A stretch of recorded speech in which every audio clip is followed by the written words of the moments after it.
കർത്താവ് ധന്യമായിട്ട് അനുഗ്രഹിക്കട്ടെ. സമയത്തിന്റെ പരിധി നമ്മൾ തിരിച്ചറിയുന്നല്ലോ. വേഗത്തിൽ ദൈവത്തിന്റെ വചനത്തിൽ നിന്ന് 1-2 ചിന്തകൾ നമുക്ക് കാണാൻ കേൾക്കാൻ കഴിയട്ടെ. അതിനായി വെളിപ്പാട് പുസ്തകം 2-ാം അധ്യായം അതിന്റെ 1-ാം വാക്യം ആരെങ്കിലും ഒരാൾ വായിച്ചിരുന്നെങ്കിൽ നല്ലതായിരുന്നു. വെളിപ്പാട് പുസ്തകം 2-ാം അധ്യായം അതിന്റെ 1-ാം വാക്യം. ഇന്ന് പകൽ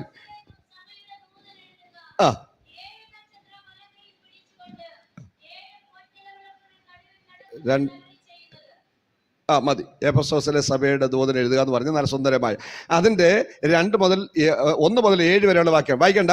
അവിടെ നിന്നുകൊണ്ട് ഇന്ന് പകൽ നമുക്ക് ചില ചിന്തകൾ വേദപുസ്തകത്തിൽ നമ്മോട് കർത്താവിന് അരുളി ചെയ്യാനുള്ള, ആത്മാവിന് ഇന്ന് പകൽ നമ്മോട് പറയാനുള്ള അത്യാവശ്യം കുറെ കാര്യങ്ങൾ തിരിച്ചറിയാനായിട്ടാണ് ഞാൻ ഉത്സാഹിക്കുന്നത്. വേഗത്തിൽ പോയേ പറ്റൂ, ആ സമയം കൂടെ തീരണല്ലോ.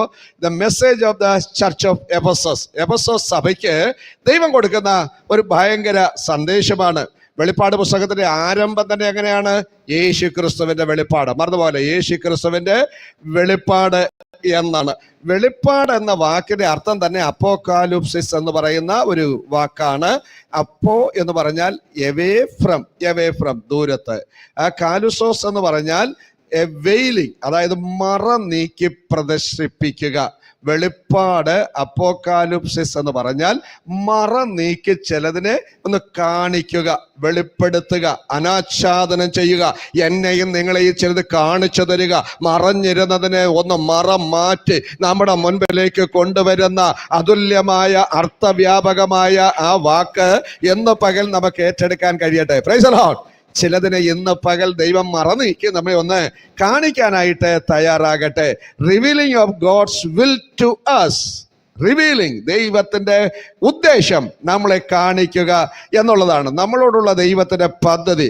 ഗോഡ്സ് ട്രൂത്ത് ടു മെൻ, ദൈവത്തിന്റെ സത്യം ദൈവസത്യം മനുഷ്യന് കൊടുക്കുക എന്നുള്ളതാണ് നമുക്ക് അവിടെ കാണാനായിട്ട് കഴിയുന്നത്. അങ്ങനെയാണെങ്കിൽ ഇന്ന് രാവിലെ വന്നെത്തിയിരിക്കുന്ന ദൈവത്തിന്റെ ജനമാകുന്ന ഞാനും നിങ്ങൾ ഓർത്തോണം. വെളിപ്പാട് പുസ്തകത്തിൽ കയറി ഇറങ്ങുന്ന ഒരു ദൈവപൈതലോട് ദൈവത്തിന്റെ വചനം പറയുകയാണ് യേശു ക്രിസ്തുവിന്റെ വെളിപ്പാട്. അതിന്റെ അർത്ഥം പറയുകയാണ്, മറ നീക്കി ആഗ്രഹിക്കുന്ന സകല ജനത്തെയും വെളിപ്പെടുത്തി കൊടുക്കുന്ന സ്വർഗസ്ഥനായ നമ്മുടെ കർത്താവ്. കരങ്ങളൊന്ന് ഉയർത്തി ദൈവത്തിന് നന്ദി പറഞ്ഞല്ലോ. ചിലത് മറ നീക്കി പ്രദർശിപ്പിക്കുമ്പോൾ, ചിലത് നമ്മുടെ മുൻപിൽ നമുക്ക് വരച്ച് കാട്ടിത്തരുമ്പോൾ ആത്മികൻ തിരിച്ചറിയണം, ഏറ്റെടുക്കാനുള്ള മനസ്സ് തരണേ കർത്താവേ എന്ന് പ്രാർത്ഥിക്കാനായിട്ട് നമുക്ക് കഴിയണം. അതുകൊണ്ട് തന്നെ അപ്പോസ്തലനായ പൗലോസിന്റെ ഭാഷയും അത് തന്നെയാണ്. ഗലാത്യ ലേഖനം 1:12 പൗലോസ് പറയുന്നു, അത് ഞാൻ മനുഷ്യരോട് പ്രാപിച്ചതല്ല, മനുഷ്യരിൽ നിന്ന് കിട്ടിയതുമല്ല, ദൈവത്തിൽ നിന്ന് പ്രാപിച്ചത്. ഇന്ന് രാവിലെ വചനത്തിന്റെ മുൻപിൽ ഇരിക്കുന്ന ബദൽ ഏജി വിശ്വാസികൾ, ഇതിനകത്ത് നമ്മളെ ലൈവിൽ കയറുന്നവർ ഓർത്തോളൂ, ഇത് മനുഷ്യനിൽ നിന്ന് കിട്ടിയതല്ല. സ്വർഗത്തിലെ ദൈവം തന്റെ മകനായ ക്രിസ്തു നിമിത്തം ആ വെളിപ്പാട് മറ നീക്കി തന്റെ സഭയ്ക്ക് കൊടുക്കുമ്പോൾ അതിന്റെ അതുല്യത തിരിച്ചറിയാൻ ആത്മീകർക്ക് കഴിയണം. സന്തോഷമുണ്ടോ? എത്ര പേർക്ക് സന്തോഷമുണ്ട് ഇവിടെ ഇരിക്കുമ്പോൾ? ഇന്ന് രാവിലെ ചില മർമ്മങ്ങൾ ദൈവത്തിന്റെ പരിശുദ്ധാത്മാവ് വെളിപ്പെടുത്തുകയാണ്. ചില കാഴ്ചകൾ ദൈവത്തിന്റെ പരിശുദ്ധാത്മാവ് നമുക്ക് തരികയാണ്. അതുകൊണ്ട് തന്നെ റോമാലേഖനം 16-ാം അധ്യായം 25-ാം വാക്യത്തിൽ വെളിപ്പാട് അനുസരണമായുള്ള എൻ്റെ സുവിശേഷം, വെളിപ്പാടിന്റെ അനുസരണം, അതാണ് എൻ്റെ സുവിശേഷം. അത് പൗലോസ്ലീഹ പറയുന്നുണ്ട്. മാത്രമല്ല അദ്ദേഹം എഫേസ്യ ലേഖനം 3-ാം അധ്യായം 3-ൽ പറയുന്നുണ്ട്, വെളിപ്പാടിനാൽ ഒരു മർമ്മം എനിക്ക് വെളിവായി വന്നു. ഇന്ന് രാവിലെ പ്രാർത്ഥിക്കുന്നവന് വെളിപ്പാട് കൊടുക്കുന്ന ദൈവം, ആരാധിക്കുന്ന ജനത്തിന് ചിലത് വെളിപ്പെടുത്തുന്ന ദൈവം, ചിലത് എതിരെ കയറി വരുമ്പോൾ വെളിപ്പാട് തന്ന് പ്രാർത്ഥനയ്ക്ക് മുട്ടുകുത്തിക്കുന്ന ദൈവം, പ്രാർത്ഥിക്കുന്നവനെതിരെ വരുന്ന സംഗതികളെ അകലത്തിൽ തടയാൻ, അതിനെ മാറ്റാൻ, അതിനെ നീക്കാൻ അത്ഭുതകരമായ വെളിപ്പാട് തരുന്ന ദൈവം. ഇന്ന് രാവിലെ ഓർത്തോളൂ, കരമടിച്ച് ഏറ്റെടുത്തോളൂ. ഇന്ന് രാവിലെ എനിക്കും നിങ്ങൾക്കും വെളിപ്പാട് തരുന്ന, ചില കാഴ്ചകൾ തന്ന് നമ്മെ തടയുന്ന ശത്രുവിനെ ജയിക്കുന്ന ഒരു ആത്മസാന്നിധ്യം. Hallelujah, praise the lord, hallelujah. ഇതിന് അവരെ ഓർക്കൂ, revealing to men the incarnation of Jesus Christ. യേശു കർത്താവിന്റെ ജഡ അവതാരം, ഒരു ഭയങ്കരമായ മനുഷ്യനായി പിറക്കുന്നത് നമുക്ക് വെളിപ്പാട് തരുന്ന ദൈവമാണ്. അപ്പോൾ തന്നെ ഓർക്കണം, അൺവെയിലിംഗ് ദ ജഡ്ജ്മെന്റ്, മറ നീക്കി ഒരു ന്യായവിധി കാണിക്കുന്നുണ്ട്. മറ നീക്കി യേശു കർത്താവിന്റെ ഹോളിനെസ്, വിശുദ്ധി കാണിക്കുന്നുണ്ട്. അപ്പോൾ തന്നെ മറ നീക്കി യേശു കർത്താവിന്റെ പവർ, ശക്തിയും കാണിക്കുന്നുണ്ട്. വെളിപ്പാട് പുസ്തകത്തിൽ കൂടെ കയറിപ്പോകുന്ന ദൈവജനം തിരിച്ചറിയണം, റെവലേഷൻ ഓഫ് ജീസസ് ക്രൈസ്റ്റ്. ക്രിസ്തുവിന്റെ വെളിപ്പാട് തരുമ്പോൾ മറ നീക്കി നമ്മെ കാണിക്കുന്നു യേശു കർത്താവിന്റെ വിശുദ്ധി, വിശ്വസ്തത നമ്മുടെ മേൽ അല്ലെങ്കിൽ സകല ജനത്തിന്റെ മേൽ ഒരു ജഡ്ജ്മെന്റ് ദൈവം കൽപ്പിക്കുന്നുണ്ട് എന്നും. അതുകൊണ്ട് തന്നെ ഇത് നമ്മൾ തിരിച്ചറിയുമ്പോൾ ദൈവം അത് ക്രിസ്തുവിന് കൊടുക്കുന്നു. ആ വെളിപ്പെടുത്തൽ ക്രിസ്തു അത് സഭയ്ക്ക് പരിശുദ്ധാത്മാവിൽ നിറഞ്ഞ് യോഹന്നാന് കൊടുക്കുന്നു. യോഹന്നാൻ ആത്മനിയോഗത്തോടെ അത് സഭയ്ക്ക് കൊടുക്കുന്നു. സഭ അത് എക്കാലവും ജനത്തിന് മുഴുവൻ കൊടുക്കുന്നു. കരങ്ങൾ ഉയർത്തിപ്പിടിച്ച ദൈവത്തിന് നന്ദി പറഞ്ഞോളൂ. സ്വർഗത്തിലെ ദൈവം, ദൈവത്തിന്റെ പുത്രനായി ക്രിസ്തു, പരിശുദ്ധാത്മാവ്, ഈ 3 പേരും സജീവമായി രംഗത്ത് വന്ന് ചെയ്യുന്ന ഒരു കാര്യമാണ് ഇവിടെ കാണുന്നത്. അടുത്ത അതിന് മീഡിയമായി നിൽക്കുന്ന, മാധ്യമമായി നിൽക്കുന്ന യോഹന്നാൻ സഭയ്ക്ക് കൊടുക്കുന്നു. ഇത് രാവിലെ ഓർക്കണേ, സഭയെന്ന് പറഞ്ഞാൽ കുഞ്ഞു കളിക്കുന്ന കാര്യമൊന്നുമല്ല, കൊച്ചു കാര്യമൊന്നുമല്ല. അതുകൊണ്ട് അത് സഭയ്ക്ക് കൊടുക്കുന്നു. സഭയ്ക്കൊരു ഡ്യൂട്ടി ഉണ്ട്, ലോകത്തിന് മുഴുവൻ അത് മറ നീക്കി പ്രദർശിപ്പിച്ചു കൊടുക്കുക. ഇന്ന് രാവിലെ നടക്കുന്നത് അത് തന്നെയാണ്. ദൈവത്തിന്റെ വെളിപ്പാട് മറ നീക്കി നമുക്ക് നൽകുമ്പോൾ നമ്മളെ തന്നെ കാണാൻ നമുക്ക് കഴിയട്ടെ. Praise the lord. യോഹന്നാന് പത്മോസിൽ തടവുകാരനായിട്ടിരിക്കുമ്പോഴാണ് ഇത് സംഭവിക്കുന്നത്. പത്മോസിലേക്ക് കയറ്റി വിടുമ്പോഴാണ് ദൂത് ഏറ്റെടുത്തോളൂ. ആര് നിന്നെ തടഞ്ഞാലും വെളിപ്പാടിനെ തടയാനാവില്ല. ആരെല്ലാം ദൈവജനത്തെ ഒതുക്കാൻ നോക്കിയാലും ദൈവിക വെളിപ്പാടിനെ ഒതുക്കാൻ പറ്റില്ല.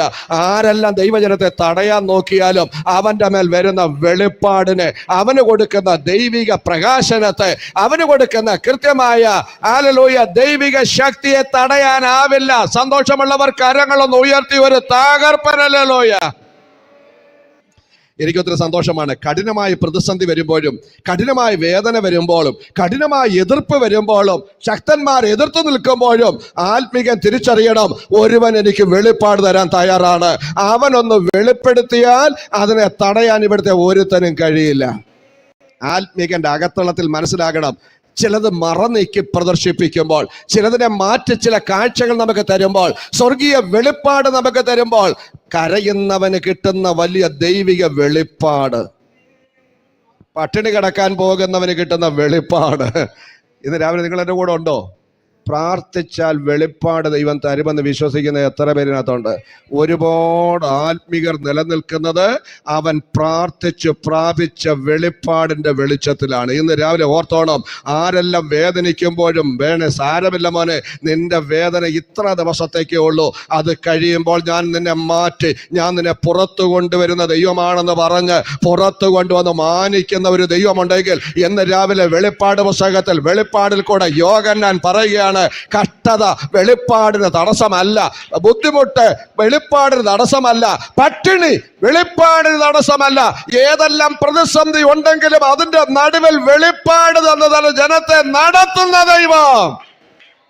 ഓ കൃപ എന്ന് രാവിലെ പ്രാപിച്ചോളൂ. വെളിപ്പാട് പ്രാപിക്കുന്നവനെ തടയാൻ, അവന്റെ ശക്തിയെ കെടുത്താൻ, അവന്റെ മുന്നേറ്റത്തെ തടയാൻ ഒരു ശക്തിക്കുമാവില്ല. Price the Lord. ദൈവിക വെളിപ്പാട് ദൈവജനം പ്രാപിച്ച് പ്രാർത്ഥനയ്ക്ക് തയ്യാറാകുമ്പോൾ ചിലതൊക്കെ കെട്ടുമാറും, ചിലതൊക്കെ ഇടിഞ്ഞു മാറും, ചിലതൊക്കെ അകന്നു മാറും. വിശ്വസിക്കുന്നവർക്കായി ഞാൻ അതിനോട് സ്തോത്രം ചെയ്യുന്നു. നാളുകളായി പ്രാർത്ഥിച്ചിട്ടും മറുപടി ഇല്ലയോ? ചില വെളിപ്പാടിന് വേണ്ടി ദൈവത്തോട് പ്രാർത്ഥിക്കുക, ചില വെളിപ്പെടുത്തലുകൾക്ക് വേണ്ടി ദൈവത്തോട് പ്രാർത്ഥിക്കുക. ദൈവം ചിലത് മറ നീക്കി പ്രദർശിപ്പിക്കുമ്പോൾ ചില അത്ഭുതകരമായ വിടുതലുകൾ തരാൻ ദൈവം തയ്യാറാണ്. Praise the lord. സകലർക്കും ദിവ്യമായി ദൈവം കൊടുക്കുന്ന, ഔദാര്യമായി കൊടുക്കുന്ന, ഒരു ഫീസും വാങ്ങാതെ കൊടുക്കുന്ന സംഗതിയാണ് വെളിപ്പാടെന്ന് പറയുന്നത്. യോഹന്നാൻ ചാകാൻ വിധിക്കപ്പെട്ടതാണ്, പത്മോസ് ദ്വീപിലേക്ക് കയറ്റിവിട്ടിരിക്കുകയാണ്. കൂടെ ആരുമില്ല. ഒന്ന് ഇച്ചിരി നന്നായിട്ട് മുന്നോട്ട് പോകാൻ പറ്റുന്നില്ല.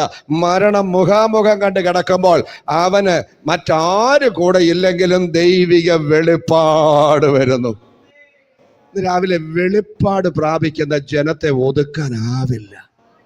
പ്രാർത്ഥിക്കുമ്പോൾ കർത്താവ് പറയാണ്, മകനെ സാരമില്ല, ഐ ആം വിത്ത് യു, ഞാൻ നിന്റെ കൂടെ ഉണ്ടെന്ന് പറഞ്ഞാൽ ആത്മീകനാണോ അവൻ സടകുടഞ്ഞ് എഴുന്നേറ്റ് പറയും, എൻ്റെ ദൈവം എൻ്റെ കൂടെയുണ്ട്, എൻ്റെ ദൈവം എൻ്റെ കൂടെ ഉണ്ടെങ്കിൽ ഒരു ശക്തിക്കും എന്നെ തകർക്കാനാവില്ല. അവൻ്റെ സ്തോത്രം, അവൻ്റെ സ്തുതി ആരാധന, അവൻ്റെ കരമടി, അവൻ്റെ വാക്ക്, അവൻ്റെ വായന, അവൻ്റെ പ്രാർത്ഥന, ഓ റീബോനോ പ്രാപിച്ചോളൂ ഇന്ന് പകൽ ചില വെളിപ്പാടുകൾ. ദൈവത്തിന് വെളിപ്പാട് പ്രാപിക്കുന്ന ജനത്തെ ഒതുക്കാൻ ഇവിടുത്തെ ഡൊമിഷൻ ചക്രവർത്തിക്കാവില്ല. Praise the Lord.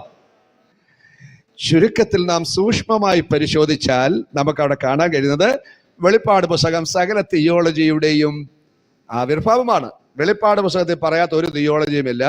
അതിനകത്ത് പ്രോപ്പർ തിയോളജി പറയുന്നുണ്ട്, ബിബ്ലിയോളജി വേദ പുസ്തക ശാസ്ത്രം പറയുന്നുണ്ട്, ആന്ത്രോപോളജി മനുഷ്യശാസ്ത്രം പറയുന്നുണ്ട്, ഹമാർട്ടിയോളജി പാപശാസ്ത്രം പറയുന്നുണ്ട്, സോറ്റീരിയോളജി രക്ഷാശാസ്ത്രം പറയുന്നുണ്ട്, ന്യൂമാറ്റോളജി ആത്മാവിന്റെ ശാസ്ത്രം പറയുന്നുണ്ട്, ഏഞ്ചലോളജി ദൂതശാസ്ത്രം പറയുന്നുണ്ട്, ഡീമനോളജി ഭൂതശാസ്ത്രം പറയുന്നുണ്ട്, എക്ലീഷിയോളജി ആൻഡ് എസ്കറ്റോളജി സഭാശാസ്ത്രവും ഇനി നടക്കാൻ പോകുന്ന ശാസ്ത്രം മുഴുവൻ വെളിപ്പെടുത്തുന്ന ഒരു പുസ്തകമാണ് വെളിപ്പാട് പുസ്തകം. ഇന്ന് രാവിലെ ഞാൻ പറയാം, വെളിപ്പാട് പുസ്തകത്തിൽ കൂടി കയറി ഇറങ്ങുന്ന ഒരു ദൈവ പൈതൽ ആധികാരത്തോടെ ആത്മാവിൽ പറയും, ഒരുവൻ ജയിച്ചിരിക്കുന്നു. Praise the lord. ജയിച്ചവന്റെ പിന്നാലെയാണ് ഞാൻ ഇറങ്ങി തിരിച്ചത്. അതുകൊണ്ട് പരാജയം എൻ്റെ മുൻപിൽ വരാൻ അനുവദിക്കാത്ത ജയാളിയായ കർത്താവ്. ആത്മാർത്ഥതയോടൊന്ന് കരമുയർത്തി പറ, എൻ്റെ യേശു ജയിച്ചവനാണ്. ഞാൻ ഇറങ്ങിത്തിരിച്ചത് പരാജയപ്പെട്ടവന്റെ കൂടെ അല്ല. നിങ്ങളെല്ലാം കൈതാത്തിട്ടു. അത്രയും നമുക്ക് വിശ്വാസം. ഒന്ന് കര ഉയർത്തി പറ. വെളിപ്പാട് പുസ്തകം 5-ാം അധ്യായം 5-ാം വാക്യത്തിൽ പറയുന്നു, ഒരുവൻ ജയിച്ചിരിക്കുന്നു.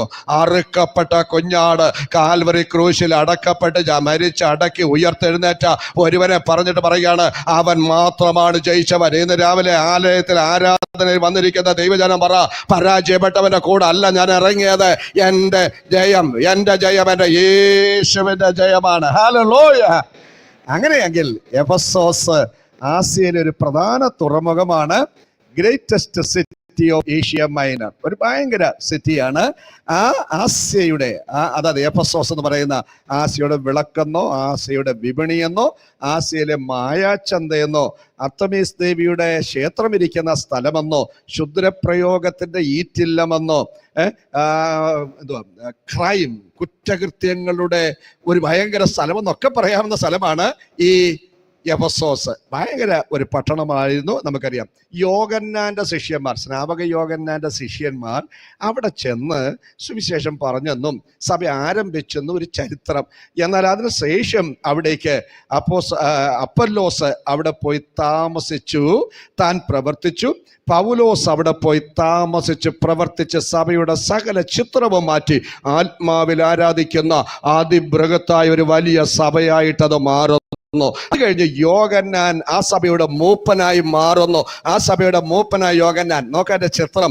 എഫെസോസ് എന്ന് പറയുന്ന സഭ ഒരു സാധാരണ സഭയല്ല, അതൊരു പ്രധാനപ്പെട്ട സഭയാണ്. പ്രധാനികളായ ദൈവത്തിന്റെ ഭൃത്യന്മാർ, അപ്പോസ്തലന്മാർ അത് നട്ട് നനച്ച് വളർത്തി ഉയർത്തി ലോകം അറിയപ്പെടുന്ന ഒരു സഭയാക്കി മാറ്റിയെങ്കിൽ ഇന്ന് രാവിലെ ഓർത്തോണം, ആ പ്രധാന സഭയുടെ ചിത്രം എടുത്തിട്ട് യോഹന്നാന് വെളിപ്പാട് കൊടുക്കുകയാണ്. എഴുതുക, എഫെസോസ് സഭയുടെ ദൂത്.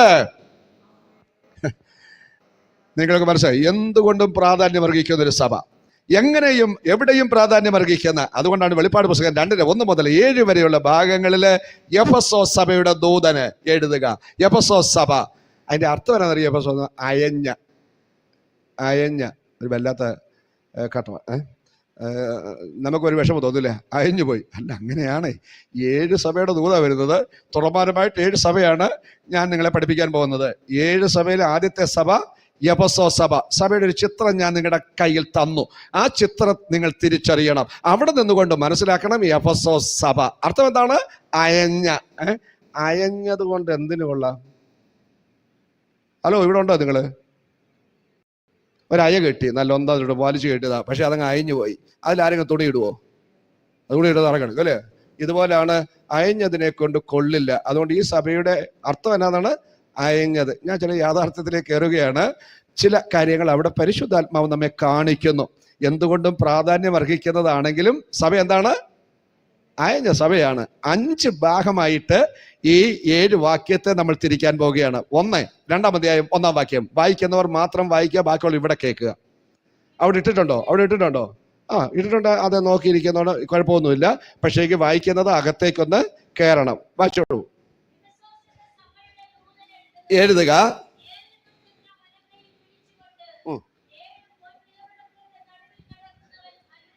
Price the Lord. സന്തോഷമുള്ളവർ തകർപ്പൻ ഹല്ലേലൂയ പറഞ്ഞോളൂ. എഫെസോസ് സഭയുടെ ദൂതൻ എഴുതുക. ആരാണ് പറയുന്നത്? ദൈവത്തിന്റെ പരിശുദ്ധാത്മാവ്. ആരിൽ കൂടെ പറയുന്നു? യേശു ക്രിസ്തുവിൽ കൂടെ പറയുന്നു. ആര് പറയുന്നു? പിതാവാം ദൈവം. 3 പിതാവും പുത്രനും പരിശുദ്ധാത്മാവും ഒരുപോലെ പറയുകയാണ്, സഭ യേശുവിന്റെ കയ്യിലാണ്. സന്തോഷമുള്ളവർ ഒരു നല്ല ഹല്ലേലൂയ പറഞ്ഞോളൂ. സഭ കർത്താവിന്റെ കയ്യിലാണ്. 7 നക്ഷത്രം വലം കയ്യിൽ പിടിച്ചിരിക്കുക കർത്താവ്. ഞാനും നിങ്ങളും കർത്താവിന്റെ കയ്യിലെന്നുള്ള അറിവ് ആത്മീകന് ലഭിക്കേണ്ട കാലം അത് കടന്നുപോയിരിക്കുന്നു. ഞാനും നിങ്ങളും അവിടുത്തെ കയ്യിലാണ്. ഇവിടെ നമ്മൾ കാണുന്നു വലം കയ്യിൽ പിടിച്ചുകൊണ്ട്. സഭ ആരുടെ കയ്യില്? മിണ്ടുന്നില്ല. യേശു കർത്താവിന്റെ വലം കയ്യിൽ. യേശു കർത്താവ് ആരാണ്? അവനെപ്പോൾ അതുല്യൻ മറ്റാരുമില്ല, എല്ലാത്തിനും മേൽ അധികാരമുള്ളവൻ. ഒന്നുകൂടെ ഞാൻ പറയാം, ദ കംപ്ലീറ്റ് കൺട്രോൾ, സമ്പൂർണ്ണ നിയന്ത്രണം കർത്താവിന്റെ കയ്യിലാണ്. അതിനകത്ത് മുമ്പിൽ നിൽക്കാനൊക്കെ ആക്കിയിരിക്കുന്ന ഒത്തിരി പേരുണ്ടാകാം. പക്ഷേങ്കിൽ സഭയുടെ കംപ്ലീറ്റ് കൺട്രോള്, പൂർണ്ണ നിയന്ത്രണം ഇവിടുത്തെ ആരുടെ കയ്യിലല്ല, നാസറേനായ യേശു കർത്താവിന്റെ കയ്യിലാണ്. തിരിച്ചറിഞ്ഞവർ ഓർക്കണേ, ഞാൻ നിങ്ങളുടെ സഭയുടെ ഭാഗമാണ്, സഭയുടെ അംഗമാണ്. നമ്മുടെ കൺട്രോൾ കർത്താവിലാണ്. Praise the lord. നമ്മുടെ അധികാരം കർത്താവിലാണ്. നമ്മൾ ചലിക്കുന്നത് കർത്താവിന്റെ കരത്തിലാണ്. അവന്റെ വലങ്കരം. രാവിലെ ആലയത്തിൽ വന്നിരുന്ന് ചുമ്മാതെ ഇരുന്നിട്ട് പോകുകയല്ല. ഞാൻ കർത്താവിന്റെ കയ്യിൽ ഇരിക്കുന്നവനാണെന്നുള്ള അറിവ് അകത്ത് വന്നാൽ ഇരിക്കേണ്ട പോലെ ഇരിക്കും. എവിടെ ഇരിക്കുന്നത് മനസ്സിലാക്കിയാൽ അവിടെ ഇരിക്കേണ്ട മാന്യതയ്ക്ക് അനുസരിച്ചിരിക്കാൻ ആത്മീകര് കഴിയണം. ഞാനും നിങ്ങളും ഇരിക്കുന്നത് യേശു കർത്താവിന്റെ വലം കൈയിലാണ്. വലം കൈ പിടിച്ചിരിക്കുന്ന, വലം കൈയിൽ അതിനെ എടുത്തിരിക്കുന്ന 7 നക്ഷത്രങ്ങൾ വലം കൈയിൽ വെച്ചിരിക്കുന്ന സഭയാകുന്ന നക്ഷത്രങ്ങളെ പറ്റിയാണ് അവിടെ പറയുന്നത്. അങ്ങനെയെങ്കിൽ അതിന്റെ നടുവിൽ നടക്കുന്നവൻ, കരമടിച്ചേറ്റെടുത്തോളൂ. അതിന്റെ നടുവിൽ, സഭയുടെ നടുവിൽ നടക്കുന്നവൻ. എന്നെ ഇന്ന് പകൽ ഞാൻ വിളിച്ചു പറയാം, ഇതിനകത്ത് നടക്കുന്നത് ഇവിടുത്തെ ആരുമല്ല, ഇവിടുത്തെ കെ സാമുവലോ മറ്റു ദൈവദാസന്മാരോ അല്ല. ഇതിനകത്ത് നടക്കുന്നത് സാക്ഷാൽ സഭയുടെ ഉടയവനായ സഭയുടെ വലം കൈ പിടിച്ചിരിക്കുക മാത്രമല്ല, സഭയിൽ നടക്കുന്നവൻ. അതാണ് അവിടെ കാണുന്നത്. നമുക്കറിയാം, വെളിപ്പാട് പുസ്തകം 1-ാം അധ്യായം 13 മുതൽ 16 വരെയുള്ള വാക്യങ്ങൾ യോഹന്നാൻ ഒരു ഭയങ്കര വെളിപ്പാട് കാണുന്നുണ്ട് കേട്ടോ. യോഹന്നാന്റെ വെളിപ്പാടെന്ന് പറഞ്ഞാൽ ഇതുവരെ ആരും കണ്ടിട്ടില്ലാത്ത ഭയങ്കരമായ വെളിപ്പാടാണ്. ഒരു ദിവസം അത് പ്രസംഗിക്കേണ്ടതാണ്. ഞാൻ സമയം പോലെ പ്രസംഗിക്കാം. വായിച്ചു നോക്കിയേ, അതിന്റെ 16 മുതൽ 1-ാം അധ്യായം 13 മുതൽ. 7 പൊൻനിലവിളക്കുകളെയും നിലവിളക്കുകളുടെ നടുവിൽ നിലയങ്കി ധരിച്ച് മാറത്ത് പൊൻകച്ച കെട്ടിയവനായി മനുഷ്യപുത്രനോട് സദൃശനായവനെയും കണ്ടു. യോഹന്നാൻ വേദനയുടെ നടുവിൽ കാണുന്ന വെളിപ്പാടാണേ. മാറത്ത് പൊൻകച്ച കെട്ടിയ, സകൽ വെള്ളോടിന് സദൃശമുള്ള കാലുള്ള, അല്ലെങ്കിൽ ഇന്ന് വരെ യോഹന്നാൻ കണ്ടിട്ടില്ലാത്ത, യോഹന്നാൻ കൂടെ നടന്നതാണ്, ചാരി ഇരുന്നതാണ് ചങ്കത്ത്. ക്രൂശിക്കപ്പെടുമ്പോൾ യേശുവിന്റെ ക്രൂശിന് അടുത്ത് നിന്ന ഒരൊറ്റ ശിഷ്യനില് യോഹന്നാൻ മാത്രമേ ഉണ്ടായിരുന്നുള്ളൂ. യോഹന്നാൻ അന്ന് കണ്ട കാഴ്ച അല്ലിപ്പോൾ കാണുന്നത്. ഒരു മനോഹരമായ കാഴ്ചയാണ് കാണുന്നത്. ആ കാഴ്ച കണ്ടപ്പോൾ യോഹന്നാന്റെ വേദന മാറി. ആ കാഴ്ച കണ്ടപ്പോൾ യോഹന്നാന്റെ ഭീതി മാറി. ആ കാഴ്ച കണ്ടപ്പോൾ യോഹന്നാൻ ആർത്ത് ദൈവത്തെ സ്തുതിക്കാൻ തയ്യാറായി. ഞാൻ മുമ്പ് പറഞ്ഞല്ലോ, മറ നീക്കി വെളിപ്പാട് തന്ന് നമ്മളെ ദൈവം നിർത്തുമ്പോൾ വേദനയല്ല കാണുന്നത്, അപ്പുറത്തെ മരണമല്ല കാണുന്നത്, ഭക്ഷണമില്ല എന്നുള്ളതല്ല കാണുന്നത്, പട്ടിണിയോ പരിവട്ടവുമല്ല, ശക്തനായ ഡൊമിഷ്യൻ ചക്രവർത്തിയെയോ അവന്റെ പട്ടാളത്തെയോ അല്ല കാണുന്നത്. ഹല്ലേലൂയ. വലം കയ്യിൽ സഭയെ പിടിച്ചിരിക്കുന്ന, വെള്ളോടിന് സദൃശമായ കാലുള്ള അതുല്യനായ ദൈവം. കരങ്ങൾ ഉയർത്തി തന്നെ ദൈവത്തിന് നന്ദി പറയട്ടെ. ഹല്ലേലൂയ. എനിക്കൊത്തിരി സന്തോഷം. യോഹന്നാൻ ഇത്ര ശക്തിയോട് അവിടെ നിൽക്കാൻ കാരണം അറിയാമോ? ഈ കാഴ്ച കാണുന്നതുകൊണ്ടാ. വെളിപ്പാട് കാണുന്ന ജനം പരാജയപ്പെടില്ല. ആരാധിക്കുന്ന ദൈവം ആരാണെന്ന് അറിയുന്ന ജനം പ്രാർത്ഥനയിൽ നിന്ന് പിന്നോട്ട് പോവില്ല.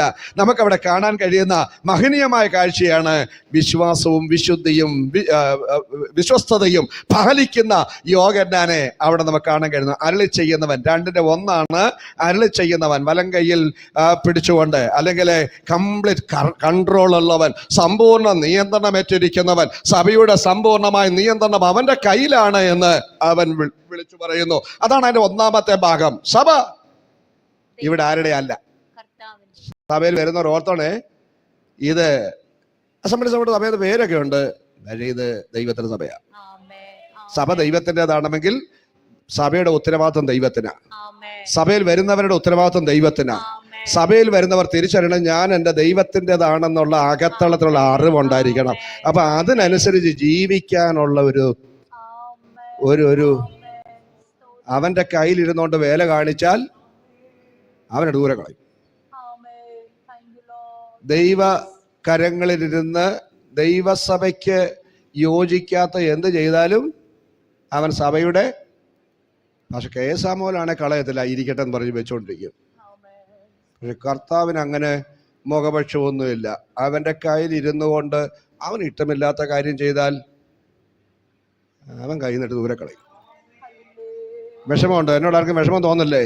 ഇന്ന് രാവിലെ മറ നീക്കി ദൈവം ചിലത് പ്രദർശിപ്പിക്കുകയാണ്. ചില യാഥാർത്ഥ്യം ഇവിടെ പറയുകയാണ്. എഫെസോ സഭ പോരാ, 7 സഭ 7 കാലഘട്ടത്തിന്റെ അർത്ഥമായി നിൽക്കുന്നു. അവിടെ എഫെസോ സഭയെ പറ്റി പറയുമ്പോൾ അത് ദൈവത്തിന്റെ കയ്യിലിരിക്കുന്നതാണ്. അത് സഭയുടെ നാഥനായ കർത്താവിന്റെ കയ്യിലിരിക്കുന്നതാണ് സഭ. ആ സഭയ്ക്ക് ദൈവത്തിന്റെ സമ്പൂർണമായ സപ്പോർട്ടുണ്ട്, അതിന് ഫുൾ കൺട്രോൾ ഉണ്ട്, അതിന് ഫുൾ പ്രൊട്ടക്ഷൻ ഉണ്ട്.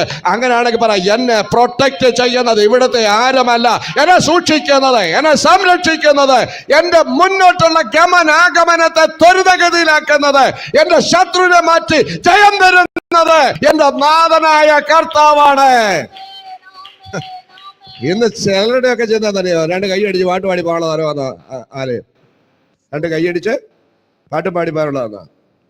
ഇവിടെ വന്ന് കൈയടിക്കണം, പാടണം, ആരാധിക്കണം, ഒക്കെ ചെയ്യണം. പക്ഷെ അപ്പുറത്തൊരു കാര്യം ഓർത്തോണം, ആരുടെ കയ്യിൽ ഇരുന്നാണ് കൈയടിക്കുന്നതെന്നും ആരുടെ അരികിലാണ് വന്നതെന്നും അവൻ സകലത്തിന്റെ സമ്പൂർണ്ണ ആധിപത്യമുള്ള അധികാരമുള്ള അവനെ വിട്ട് ആർക്കും സഭയിൽ ഒന്നും ചെയ്യാനാവില്ല എന്ന് രാവിലെ ഓർക്കണം. Price the lord, hallelujah. അങ്ങനെ നിന്നാൽ എനിക്ക് സമയത്തിന്റെ പരിധി ഉള്ളതുകൊണ്ട് അതിന്റെ 2, 3, 4 വാക്യങ്ങൾ വായിച്ചു നോക്കട്ടെ. സഭയുടെ നന്മവശം അവിടെ പറയുകയാണ് വേഗത്തിൽ.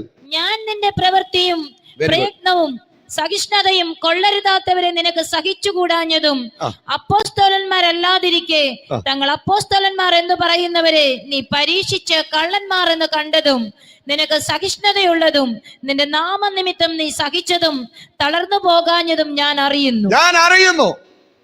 ഹലോ, ഇവിടെ ഉണ്ടോ? എല്ലാവരും പോയി തോന്നില്ലേ? വെളിപ്പാട് പുസ്തകം പ്രസംഗിക്കുമ്പോൾ ഇച്ചിരി ശ്രദ്ധയോടെ ഇരിക്കണേ. ദയവായിട്ട് മനസ്സിനോട് പറയണേ, എനിക്ക് ഇന്ന് പ്രസംഗം കേട്ടാൽ പറ്റുമെന്ന് കേട്ടോ. അല്ലെങ്കിൽ നിങ്ങളുടെ മനസ്സ് എവിടെയെങ്കിലും പതറും. ഇവിടെ പറയട്ടെ, ഞാൻ നിന്നെ അറിയുന്നു. ഞാൻ നിന്റെ പ്രവൃത്തി, നിന്റെ ഇടപാട്, നിന്റെ ഫോൺ വിളി, നിന്റെ സകല പണിയും ഞാൻ അറിയുന്നു. തിരിച്ചറിഞ്ഞവർക്കാ ഞാൻ ഇതിന് സ്തോത്രം ചെയ്യുന്നു. Price the lord, hallelujah. ഇന്ന് രാവിലെ ആ പേര് തന്നെ എന്താണ്? അയഞ്ഞതാ. അയവ് മാറണം. അയഞ്ഞ പണി കൊണ്ട് ദൈവത്തിനൊന്നും ചെയ്യാൻ പറ്റില്ല എന്നുള്ളതാണ്. അങ്ങനെയെങ്കിൽ ഇവിടെ നോക്കൂ, ഞാൻ അറിയുന്നു, ശോധന ചെയ്യുന്ന കർത്താവ്. ഇത് കേട്ടുകേൾവി അല്ല, ആരെങ്കിലും പറഞ്ഞ് കൊടുത്തതല്ല. യോഹന്നാൻ പറയുകയല്ല എഫെസോ സഭ ഇങ്ങനെയാണെന്ന്, മറ്റാരും പറയുകയല്ല. അത് അറിയുന്ന ദൈവം. ഇവിടുത്തെ സഭ ജനങ്ങളാകുന്ന ഞാനും നിങ്ങളും എങ്ങനെയാണെന്ന് ഇവിടെ ആരും റിപ്പോർട്ട് കൊടുക്കണ്ട.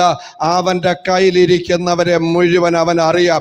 തിരിച്ചറിഞ്ഞവർക്കായി ഞാൻ ദൈവം സ്തോത്രം ചെയ്യുന്നു. നമ്മുടെ സകല പ്രവർത്തികളും അറിയുന്ന ദൈവം. അങ്ങനെയാണെങ്കിൽ ഇന്ന് വെളിപ്പാട് പുസ്തകം 1-ാം അധ്യായം നമ്മോട് പറയാണ്, നിന്റെ പ്രാർത്ഥനയുടെ ആത്മാർത്ഥത, നിന്റെ പാട്ട്, നിന്റെ കൂട്ടായ്മ, യേശുവിനോടുള്ള നിന്റെ സ്നേഹം, സഭയുമായിട്ടുള്ള നിന്റെ ഇടപാട്, ദൈവത്തിന് നീ കൊടുക്കുന്നത്, ഇത് മുഴുവൻ അറിയുന്ന ദൈവം. കരങ്ങൾ ഉയർത്തൊരു താകർപ്പനല്ലോ പറഞ്ഞോളൂ. Price the Lord.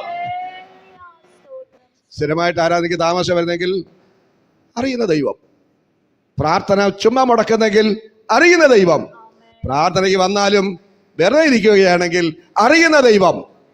വേണ്ടാത്ത ഫോൺ കോളുകൾ ഉണ്ടെങ്കിൽ അറിയുന്ന ദൈവം.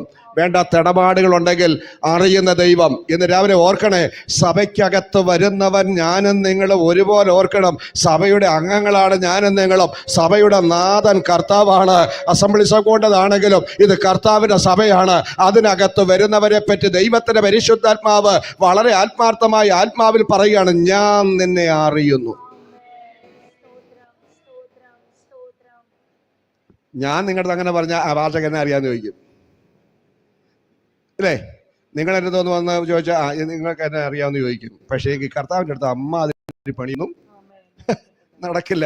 ഇവിടെ നോക്ക്, നിന്റെ പ്രാർത്ഥന, നിന്റെ സ്നേഹം, നിന്റെ എല്ലാ ജീവിതചര്യകളും, ഐ നോ യുവർ ഡീഡ്സ്, നിന്റെ പ്രവൃത്തി ഞാൻ അറിയുന്നു. നീ ചെയ്യുന്ന എല്ലാ പ്രവർത്തികളും എനിക്കറിയാം. ഇന്ന് രാവിലെ ഞാൻ 1-2 കൂട്ടം കാര്യങ്ങൾ പറയാം. സൽപ്രവർത്തിക്കായിട്ട് നാം സൃഷ്ടിക്കപ്പെട്ടിരിക്കുന്നു. നീതി നിവർത്തിക്കാൻ നമ്മൾ സൃഷ്ടിക്കപ്പെട്ടിരിക്കുന്നു. അതുകൊണ്ട് നമ്മുടെ പ്രവൃത്തി സൽപ്രവർത്തിയാകണം. വെളിപ്പാട് പുസ്തകം 14-ാം അധ്യായം അതിന്റെ 13-ാം വാക്യത്തിൽ നമ്മുടെ പ്രവൃത്തി നമ്മെ പിന്തുടരും. ഞാൻ സമയത്തിന്റെ ചുരുക്കം കൊണ്ടൊന്നും വായിക്കുന്നില്ല, എഴുതിയെടുത്തോണം കേട്ടോ. വെളിപ്പാട് പുസ്തകം 14:13 നമ്മുടെ പ്രവൃത്തി നമ്മെ, ഇവിടെ കർത്താവ് പറഞ്ഞ നിങ്ങൾ കേട്ടില്ലയോ? നിന്റെ പ്രവൃത്തി ഞാൻ അറിയുന്നു. അടുത്ത ഭാഗത്ത് പറയുകയാണ് നമ്മുടെ പ്രവൃത്തി നമ്മെ പിന്തുടരും. 1 കൊരിന്ത്യർ ലേഖനം 3-ാം അധ്യായം 14-ാം വാക്യത്തിൽ പൗലോസ് ശ്ലീഹ പറയാണ്, ഒരുത്തന്റെ പ്രവൃത്തി നിലനിൽക്കുന്നതാണെങ്കിൽ അവന് പ്രതിഫലം കിട്ടും. Price the Lord. നിലനിൽക്കുന്ന പ്രവൃത്തി അല്ലെങ്കിൽ പ്രതിഫലം കിട്ടില്ല. അപ്പോൾ തന്നെ പൗലോസ് 2 കൊരിന്ത്യർ ലേഖനം 5:10 പറയുന്നു, അവനവൻ ശരീരത്തിലിരിക്കുമ്പോൾ ചെയ്യുന്നത് നല്ലതാകിലും തീയതാകിലും അതിന് തക്ക പ്രതിഫലം പ്രാപിക്കേണ്ടതിന് ദൈവത്തിന്റെ ന്യായാസനത്തിന് മുമ്പാകെ നിൽക്കേണ്ടതാകുന്നു. കരങ്ങളൊന്ന് ഉയർത്തിപ്പിടിച്ച് നമുക്ക് പിന്നെ ആകെയുള്ള ആശ്വാസം എന്നാണെന്നറിയാമോ? ആരെങ്കിലും ചത്ത് കിടക്കുമ്പോൾ മാത്രം ഈ വാക്യം വായിക്കുകയുള്ളൂ, പറയുള്ളൂ. ചത്ത് കിടക്കുന്നതിന് വേണ്ടി ഒന്നും അല്ലത്. നിന്റെ പ്രവൃത്തി ഞാൻ അറിയുന്നു. സഭയാകുന്ന എഫെസോസ് സഭയെ കയ്യിൽ വെച്ചിട്ട് കർത്താവ് പറയാണ്, നിന്റെ പ്രവൃത്തിയെ എനിക്ക് അറിയാം. നീ ഇന്നലെ ചെയ്തതും ഇന്ന് ചെയ്യുന്നതും നാളെ ചെയ്യാൻ പ്ലാൻ ചെയ്യുന്നതും മുഴുവൻ എനിക്കറിയാം. നിന്റെ സൽപ്രവൃത്തി ചെയ്താലേ എനിക്ക് നിന്റെ കൂടെ വരാൻ പറ്റുള്ളൂ, നിനക്ക് എൻ്റെ കൂടെ വരാൻ പറ്റുള്ളൂ. നേരെ ചൊവ്വേ നീ പ്രവർത്തിച്ചാലേ അത് ഞാൻ അംഗീകരിക്കുകയുള്ളൂ. ഒരുവന്റെ നടപ്പനുസരിച്ച് പ്രവർത്തിക്ക് പ്രതിഫലം കൊടുക്കുന്ന ദൈവം. കരങ്ങൾ ഉയർത്തി തന്നെ ദൈവത്തിന് സ്തോത്രം ചെയ്തോളൂ. ഇന്ന് ഞാൻ പറഞ്ഞല്ലോ, വെളിപ്പാട് പുസ്തകം എന്ന് പറഞ്ഞാൽ തന്നെ മറന്നേക്ക് ചിലത് പറയുകയാണ്. എഫെസോസ് സഭയെ എടുത്തിട്ടിട്ട് ആദിമ സഭയുടെ ചിത്രം പറഞ്ഞിട്ട് പറയുകയാണ്, ആ സഭയ്ക്കകത്ത് ഇങ്ങനെയുള്ളവരുണ്ട്. എൻ്റെ കയ്യിലാണ് സഭ ഇരിക്കുന്നത്, എൻ്റെ കയ്യിലാണ് അവർ ഇരിക്കുന്നത്. എങ്കിലും ഇമാതിരി പണിയാണ് ചെയ്യുന്നത്. അവരെ ഞാൻ ഉമിഴ്ന്നു കളയും, അവരെ എടുത്ത് ഞാൻ ദൂരെ കളയും, അവരെ ഞാൻ എൻ്റെ സന്നിധിയിലേക്ക് കൊണ്ടുപോകില്ല. വിശ്വസിക്കുന്നവർക്ക് ഞാൻ ഒരു സ്തോത്രം ചെയ്യുന്നു. അതുകൊണ്ട് ഇന്ന് പകൽ അയഞ്ഞ പ്രവർത്തികൾ ഒന്ന് ഉറപ്പിക്കാൻ ആത്മികർ തയ്യാറാകട്ടെ. എവിടൊക്കെ അയഞ്ഞ പ്രവർത്തികൾ ചെയ്യുന്നുവോ, കൊളരുതാത്ത അയഞ്ഞിരിക്കുന്നുവോ, അതിനെ മുറുക്കിയെടുക്കാൻ ഇന്ന് പകൽ വചനദ്വാര സ്വർഗത്തിലെ ദൈവം നമ്മോട് വാക്കും ഭാഷണവും കൂടാതെ പറയുകയാണ്. ഹല്ലേലൂയ. അവിടെ നമുക്ക് ഭയങ്കരമായി കാണാൻ കഴിയുന്ന ഒരു സംഗതിയാണ് അവിടെ കാണുന്ന ആ ഒരു കാര്യം. മാത്രമല്ല, അടുത്ത നിന്റെ പ്രയത്നവും കഷ്ടത സഹിച്ചുകൊണ്ടുള്ള കഠിനാധ്വാനവും, നിന്റെ പ്രയത്നവും, നിങ്ങൾ ഇവിടെ ഇല്ലെന്ന് തോന്നില്ലേ മക്കളെ? ആ വാക്യം ഇട്ടുകൊടുക്കുക കേട്ടോ. നിന്റെ പ്രയത്നവും സഹിഷ്ണുതയും കൊള്ളരുതാത്തവരെ, കഷ്ടത സഹിച്ചുകൊണ്ടുള്ള നിന്റെ കഠിനാധ്വാനവും എല്ലാം ഓക്കെ ആണെങ്കിൽ പ്രാർത്ഥിക്കാൻ വരുന്നവർ ഇന്ന് പകൽ തിരിച്ചറിയണം, മറ നീക്കി ചിലത് പ്രദർശിപ്പിച്ച് തരുന്നു. പ്രതിസന്ധിയുടെ നടുവിൽ പ്രാർത്ഥനയ്ക്ക് നീ വരുമെങ്കിൽ അത് അറിയുന്ന ഒരുവൻ, നീ പാടി ദൈവത്തെ ആരാധിക്കുമെങ്കിൽ അത് അറിയുന്ന ഒരുവൻ. Price the lord. ഹല്ലേലൂയ. നമ്മുടെ വേദനയുടെ നടുവിൽ എനിക്കിന്ന് പ്രാർത്ഥനയ്ക്ക് വേണ്ട എന്ന് പറയുന്നെങ്കിൽ അതും അറിയുന്ന ഒരുവൻ. പ്രതിസന്ധി ഉണ്ടെങ്കിൽ ഞാൻ പ്രാർത്ഥിക്കുമെന്ന് പറഞ്ഞ് മുഴങ്കാലം അടങ്ങി വീടിനകത്തോ എവിടെയുമാകട്ടെ പ്രാർത്ഥിക്കുന്നവനെ അറിയുന്ന ദൈവം. ഇന്ന് രാവിലെ തിരിച്ചറിയണം, മറ്റാരും അറിയാത്ത സകല കാര്യങ്ങളും ഒരുപോലെ അറിയുന്ന ഒരുവനുണ്ട്. അവന്റെ പേരാണ് നാസറേനായ യേശു ക്രിസ്തു. അവൻ നമ്മോട് വിളിച്ചു പറയുന്നു, ഞാൻ നിന്റെ പ്രവൃത്തി അറിയുന്നു. ഹല്ലേലൂയ. സഹിഷ്ണുത എന്ന് പറഞ്ഞാൽ ക്ഷമയോടെ സഹിക്കുന്ന സ്വഭാവമാണ് സഹിഷ്ണുത. ഇതൊക്കെ ഇന്റർപ്രറ്റ് ചെയ്യണമെങ്കിൽ ഒത്തിരി സമയം വേണം. ഞാനതൊരു അടുത്ത പറയാം. ഈ വലിയ വീടുകളിലൊക്കെ ഒരു വലിയ പട്ടിയും കാണും, ഒരു ചെറിയ പുൽപ്പട്ടിയും കാണും. ഈ അകത്തിടുന്ന ഒരു പെട്ടിയുണ്ട്, പിന്നെ വലിയ കൂടുണ്ടാക്കി അതിനകത്തിടുന്ന വമ്പൻ, അതിനെ കണ്ടാൽ തന്നെ പേടിച്ചു അല്ലേ? ഈ 2 പെട്ടിയും കൂടെ മേതലെല്ലാം പൂട്ടിയിട്ടിട്ട് ഗേറ്റൊക്കെ അടച്ചിട്ട് ഇവരിടയ്ക്കിടയ്ക്ക് ഒന്ന് തുറന്നു വിടും. ഒരു 4 മണിക്ക് അച്ഛനും അമ്മാമ്മയും കൂടെ അവിടെ ഇരുന്നിട്ട് ഈ പട്ടിയെ 2 തുറന്നു വിടും. ആ അമ്മമാർ 2 ഒരു ഇറക്കം അല്ലേ? ഈ കൊച്ചു പട്ടിയുണ്ടല്ലോ, ഇങ്ങനെ ചാടി ആടുകൾ, അവനെ മറ്റേ വലിയ പട്ടി ഇങ്ങനെ കിടക്കുക, അവൻ്റെ ഇവിടെ കയറി കടിക്കും, അവൻ്റെ കാല കയറി കടിക്കും ഇങ്ങനെ. പക്ഷെ തിരിച്ച് മറ്റേ പട്ടി ഒന്ന് പിടിച്ചാൽ ഈ സാധനം ഇല്ല. പക്ഷെ ആ പട്ടി കടിക്കുവോ? കടിക്കത്തില്ല. എന്താ കടിക്കാത്ത? മിണ്ടുന്നില്ല. എന്താ കടിക്കാത്ത? അതിൻ്റെ സഹിഷ്ണുത. അത് വിചാരിക്കുന്നത് കൊച്ചട്ടില്ലേ പോട്ടെ.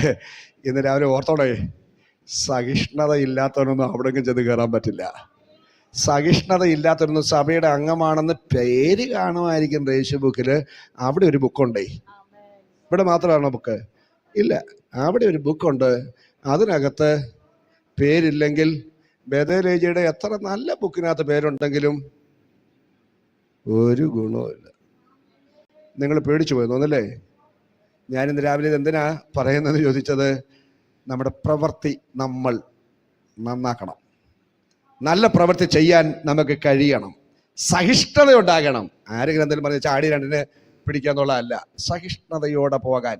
ഇല്ല, വലിയ പട്ടിയെ നോക്ക്, ഇവൻ വന്ന് ചുമ്മാതെ ഇറിറ്റേറ്റ് ചെയ്യുമ്പോഴും അവനെ അലോസരപ്പെടുത്തുമ്പോഴും അവനെ വല്ലാതെ അസ്വസ്ഥമാക്കുമ്പോഴും ആ വലിയ പട്ടി അനങ്ങാതെ അത് ഇങ്ങോട്ട് തിരിഞ്ഞ് അങ്ങോട്ട് തിരിഞ്ഞ് കിടക്കുകയാണ്. ഇന്ന് രാവിലെ ഓർക്കണം, നമ്മളെ അസ്വസ്ഥതപ്പെടുത്തുന്ന ഒരുപാട് സംഭവങ്ങൾ ചുറ്റുവട്ടത്തുണ്ട്. നമ്മളെ അസ്വസ്ഥരാക്കുന്ന ഒരുപാട് പേരുണ്ട്. തിരിഞ്ഞു കടിക്കേണ്ട, മേളിൽ ഒരുവൻ നമ്മളെ കാത്തോളും. ഞാൻ നിന്റെ സഹിഷ്ണുത അറിയുന്നു, ഞാൻ നിന്റെ കഷ്ടത അറിയുന്നു, ഞാൻ നിന്റെ പ്രയത്നം അറിയുന്നു, ക്ഷമയോടെ നീ സഹിക്കുന്ന സ്വഭാവം ഞാൻ അറിയുന്നു. കൊള്ളരുതാത്തവരെ നിനക്ക് സഹിച്ചു കൂടാത്തത് എനിക്കറിയാം. ഒരു താകർപ്പൻ ഹല്ലേലൂയ പറ. കൊള്ളരുതാത്തവരെ ഇവന്റെ കൂടാണോ ഇവനാണോ എന്നൊക്കെ ചോദിക്കുമ്പോൾ ഓർത്തുകൊള്ളണം, അവരെ സഹിക്കുന്നതും ഞാൻ അറിയുന്നു. സന്തോഷമുള്ളവർക്ക് ഇതിന് സ്തോത്രം ചെയ്യുന്നു. എല്ലാവരും നന്നായിട്ടാണെന്ന് ഞാൻ പറയുന്നില്ല, എങ്കിലും ചിലപ്പോൾ അസ്വസ്ഥത ഉണ്ടാക്കുന്നവരുണ്ടാകാം. അവർക്കൊരു മാറ്റം ദൈവം കൊടുക്കും. ഇവിടെ നമ്മൾ കാണുന്നു, കൊള്ളരുതാത്തവരെ സഹിച്ചുകൂടാത്തതും, കള്ള അപ്പോസ്തലന്മാരെ തിരിച്ചറിഞ്ഞതും, ആവശ്യമില്ലാതെ വരുന്നവരെ കാണുന്നതും, വേണ്ടാത്തവരെ അറിയുന്നതും, ഇതെല്ലാം അതിന്റെ ഭാഗമാണ്. വിവരിക്കുന്നില്ല. അത് മുഴുവൻ അറിയാൻ നമുക്ക് കൃപ തരുന്ന ഒരു ദൈവം. അതുകൊണ്ട് പ്രാർത്ഥിക്കണം ദൈവകൃപയ്ക്ക്. വേണ്ടവരോടെ അടുക്കാവൂ, വേണ്ടാത്തവരോട് അടുക്കരുത്. വേണ്ടതേ കയ്യിലെടുത്ത് വെക്കാവൂ, വേണ്ടാത്ത ഒന്നും പിടിച്ചു വെക്കരുത്. വേണ്ടതിൻ്റെ കൂടെ പോകാവൂ, വേണ്ടാത്തതിൻ്റെ ഒന്നും കൂടെ പോകരുത്. നിന്റെ സകല നടപ്പും ഞാൻ അറിയുന്നു, നിന്റെ സകല പ്രവൃത്തി ഞാൻ അറിയുന്നു, നിന്റെ സകല വാക്കും ഞാൻ അറിയുന്നു, നിന്റെ സകല ചിന്തകൾ ഉൾപ്പെടെ ഞാൻ അറിയുന്നു. തിരിച്ചറിഞ്ഞവർ കരങ്ങളൊന്ന് ഉയർത്തിപ്പിടിച്ചിട്ട് യേശുവേ അവിടുത്തെ കൃപ തരണേന്ന് എത്ര അലറി കൂവി വിളിച്ചു പ്രാർത്ഥിക്കേണ്ടതാണ്. അങ്ങനെയാണെങ്കിൽ ഇവിടെ നമ്മൾ പറയുന്നു, പാപത്തെ അല്ലെങ്കിൽ നമ്മുടെ പാപത്തെ കഠിനമായി ശാസിക്കണം. നമ്മൾ ശാസിക്കുന്ന ആരെയാ? നമ്മുടെ അടുത്തിരിക്കുന്നവനെയും. പിശാച് എന്ന് പറയുന്ന പിശാചിനെ ശാസിക്കണം എന്ന് പറയുന്നില്ല, ശാസിച്ചാണ് കേട്ടോ ഇന്ന്. പക്ഷേ ആത്മീയർ കൂടുതൽ ശാസിക്കുന്നത് അടുത്ത കൂടെ ആരാധിക്കുന്നതിനെയാണ്. പാപത്തെ ശാസിക്കണം, നമ്മിലുള്ള അരുതാത്ത പ്രവൃത്തിയെ ശാസിക്കണം, നമ്മുടെ മനസ്സിനെ ശാസിക്കണം, നമ്മുടെ അരുതാത്ത ചിന്തയെ ശാസിക്കണം, പാപത്തെ ശാസിക്കണം, പാപത്തെ അകറ്റണം, പാപത്തോട് അകലണം. ഹലോ, ഇവിടെ ഉണ്ടോ എല്ലാവരും? പാപത്തെ അകറ്റണം, പാപത്തിൽ നിന്ന് അകലണം. എന്നിട്ട് പറയുകയാണ്, നിക്കാലേവ്യരുടെ സ്വഭാവമൊക്കെ നിങ്ങൾ അതൊക്കെ വിവരിക്കാൻ പോകുന്നില്ല. നിക്കോ പ്ലസ് ലാവോസ്, ജനത്തെ കീഴ്പ്പെടുത്തുന്ന, ജനത്തെ പരാജയപ്പെടുത്തുന്ന, ദുരുപദേശം നൽകുന്ന, ജനത്തെ ദൈവത്തിൽ നിന്ന് അകറ്റുന്ന, അതിനെ നിനക്ക് സഹിച്ചുകൂടാത്തതും എനിക്കറിയാം. നിന്റെ നന്മകളെല്ലാം ഞാൻ കാണുന്നുണ്ട്, നീ ചെയ്യുന്ന നല്ല പ്രവൃത്തികളെല്ലാം എനിക്കറിയാം. അതിനുശേഷം മൂന്നാമത് പറയുകയാണ് സഭയുടെ അടുത്തൊരു ചിത്രം, 4-ാം വാക്യം. എങ്കിലും നിന്റെ ആദ്യ സ്നേഹം വിട്ടുകളഞ്ഞു എന്ന് ഒരു കുറ്റം നിന്നെ കുറിച്ച് പറവാനുണ്ട്. മതി, നിങ്ങളെല്ലാം വീട്ടിൽ പോയെന്ന് തോന്നുന്നു. കുറച്ച് പേര് വീട്ടിൽ പോകുന്നത് നല്ലതാ, കാരണം ഇതങ്ങോട്ട് ഏറ്റെടുക്കാൻ പറ്റില്ല. സഭയുടെ ന്യൂനവശം പറയുകയാണ് 2:4. എന്താ പറയുന്നത്? നിനക്ക് തീഷ്ണതയുണ്ട്, സഹിഷ്ണുതയുണ്ട്, കഷ്ടവും സഹിക്കുന്നു, തളർന്നു പോകുന്നില്ല. എന്ന സുന്ദരമായ പ്രയോഗമാണ്. നിനക്ക് തീഷ്ണതയുണ്ട്, സഹിഷ്ണുതയുണ്ട്, കഷ്ടം സഹിക്കുന്നു, നീ തളർന്നു പോകുന്നുമില്ല. ബട്ട് നിന്റെ ആദ്യ സ്നേഹം വിട്ടുകളഞ്ഞു എന്നൊരു കുറ്റം. ഇവിടെ ഇരിക്കുന്ന ഞാൻ ഉൾപ്പെടെ ആർക്കെങ്കിലും തൻ്റെ ഇടത്തോടെ പറയാമോ, എനിക്ക് എൻ്റെ ആദ്യ സ്നേഹമുണ്ടെന്ന്? ഞാൻ വെല്ലുവിളിക്കുന്നു. ഇല്ല, നമുക്കൊന്നും ആദ്യ സ്നേഹമില്ലാന്നേ. കാരണം സഭയുടെ കെട്ടുറപ്പ് അയഞ്ഞിരിക്കുന്നു. എഫെസോസ് സഭ അയഞ്ഞ സഭയാണ്. മുറുക്കണം, അതിനെ ഒന്ന് കെട്ടി മുറുക്കണം. അതുകൊണ്ട് പറയുകയാണ്, നിങ്ങളുടെ ആദ്യ സ്നേഹം. നിങ്ങൾ അങ്ങനെ അങ്ങ് ലളിതമായി വിടരുത്. ഇത് ഹൃദയത്തിന് സംഭവിച്ച രോഗമാണ്, ഹൃദ്രോഗമാണ്. എഫെസോസ് സഭയ്ക്ക് എന്ത് രോഗമാണ് പിടിച്ചേക്കുന്നത്? സ്നേഹം എവിടെ ഇരിക്കുന്നേ? തലയിലോ നഖത്തേലോ? അല്ലേ, രോഗം കഠിനമാ. ഹൃദ്രോഗമാണ് വന്നിരിക്കുന്നത്. നിന്റെ ഹൃദയത്തിനകത്തു നിന്നാണ് നിന്റെ സ്നേഹം മാറിപ്പോയത്. നിന്നെ രക്ഷിച്ച, എന്നെ രക്ഷിച്ച, കാൽവരി ക്രൂശിൽ മരിച്ചടക്കപ്പെട്ട് ഉയർത്തെഴുന്നേറ്റ് യേശു കർത്താവ് ജീവൻ നൽകി. മോനെ മോളെ നീ എൻ്റേതാണെന്ന് പറഞ്ഞ് നമ്മോട് ചേർത്ത് നിർത്തിയ കർത്താവിനെ നമ്മൾ മറന്നു. ആ സ്നേഹം കുറഞ്ഞു. ആ സ്നേഹത്തിന്റെ കുറവാണ് ആരാധനയ്ക്ക് താമസം വരുന്നതും ആരാധനയ്ക്ക് വരാത്തതും പ്രാർത്ഥനയ്ക്ക് വരാത്തതും പാടാൻ കഴിയാത്തതും എല്ലാം. എന്താണെന്ന് അറിയാമോ? സ്നേഹത്തിന്റെ കുറവാണ്. സമ്മതിക്കുന്നവർ മാത്രം ഒരു തകർപ്പൻ ഹല്ലേലൂയ പറഞ്ഞോളൂ. സമ്മതിച്ചാലും സമ്മതിച്ചില്ലെങ്കിലും മറ നീക്കി പ്രദർശിപ്പിക്കുമ്പോൾ ആത്മാവ് പറയുകയാണ്, നിന്റെ സ്നേഹത്തിന് എവിടെയോ കുറവ് വന്നു. ഹല്ലേലൂയ. നിങ്ങൾക്ക് എന്നോട് വിഷമമൊന്നുണ്ടോ? എനിക്കത് പറയാതിരിക്കാൻ പറ്റുന്നില്ല കേട്ടോ. നിങ്ങൾ അത്യാവശ്യം ബുദ്ധിമുട്ടുള്ളപ്പോൾ വരുമോന്ന് വേണ്ട. ഞാൻ നിങ്ങളെ ആരെയും വഴക്ക് പറയുന്ന ആളല്ലല്ലോ. അതുകൊണ്ട് നിങ്ങൾ എന്നെ അങ്ങനെ ചിന്തിക്കരുത്. നീ വീണിരിക്കുന്നു. നീ വീണോ? ഓ, നമ്മൾ അതിശക്തമായിട്ട് തകർത്ത് പോവല്ലയോ. പക്ഷേ ആത്മാവ് പറയാണ് നീ വീണിരിക്കുന്നു. നിനക്ക് പറ്റിയിരിക്കുന്നത് ഹൃദ്രോഗമാണ്. നിന്റെ ഹൃദയത്തിൽ നിന്ന് യേശു അകന്നിരിക്കുന്നു. നിന്റെ സ്നേഹത്തിൽ നിന്ന് യേശു മാറിയിരിക്കുന്നു. യേശുവിനോടുള്ള നിന്റെ സ്നേഹം കുറഞ്ഞിരിക്കുന്നു. ഇന്ന് രാവിലെ സമ്മതിക്കാൻ തയ്യാറാണെങ്കിൽ ഒരു വലിയ വിടുതൽ തരാൻ ദൈവം തയ്യാറാണ്. അയഞ്ഞതിനെ മുറുക്കാൻ, അയഞ്ഞതിനെ ടൈറ്റാക്കാൻ, അയഞ്ഞതിനെ ഉപയോഗപ്രദമാക്കാൻ, അയഞ്ഞതിന്റെ അയവ് മാറ്റാൻ കഴിയുന്ന ഒരു അതുല്യനായ ദൈവം ഇന്ന് രാവിലെ മറ നീക്കി തന്റെ സഭയോട് പറയുകയാണ്, അയവ് രോഗം മാറണം. അയഞ്ഞ രോഗം കൊണ്ട് പോയാൽ അതിന് ഒരു ഉപയോഗവുമില്ല. ഇവിടെ ഒരു ആണി അടിച്ച് ആ ആണി അയഞ്ഞിരിക്കുക, ഒരു കാര്യം കൊള്ളത്തില്ല. ഒരു ആനും അതിൽ ഇടാൻ പറ്റില്ല. കൊള്ളാമോ? ഇല്ല. ഉറപ്പിക്കണം. ഇന്നത്തെ ആരാധനയിൽ ഉറപ്പിക്കണം. നമ്മെ കൊള്ളരുതെന്ന് പറയുന്ന, കൊള്ളില്ല എന്ന് പറയുന്ന ഏത് തലത്തിലും മാറ്റിയെടുക്കാൻ കഴിയുന്ന ഒരുവന്റെ കയ്യിലാണ് ഞാനും നിങ്ങളും ഇരിക്കുന്നതെന്ന് മറക്കരുത്. അവന്റെ കയ്യിലാണ് സഭ ഇരിക്കുന്നത്. അവന്റെ കരത്തിലിരിക്കുന്ന, വലം കയ്യിലിരിക്കുന്ന സഭ പരാജയപ്പെടാൻ, ആ സഭാജനം വീണുപോകാൻ, താണുപോകാൻ അവൻ അനുവദിക്കുന്ന ദൈവമല്ല. കരമടിച്ചു ദൈവത്തൊന്ന് സ്തുതിച്ചാട്ടെ. ഞാൻ തളരാൻ, തകരാൻ, പരാജയപ്പെടാൻ അനുവദിക്കുന്ന ഒരു ദൈവത്തെ അല്ല ഞാൻ ആരാധിക്കുന്നത്. ഹല്ലേലൂയ. പിന്നെ എവിടെങ്കിലും ഒക്കെ പരാജയം വരുന്നെങ്കിൽ എന്താ കാര്യം? അയഞ്ഞു. അതിനെന്താ ചെയ്യേണ്ടത്? മുറുക്കണം.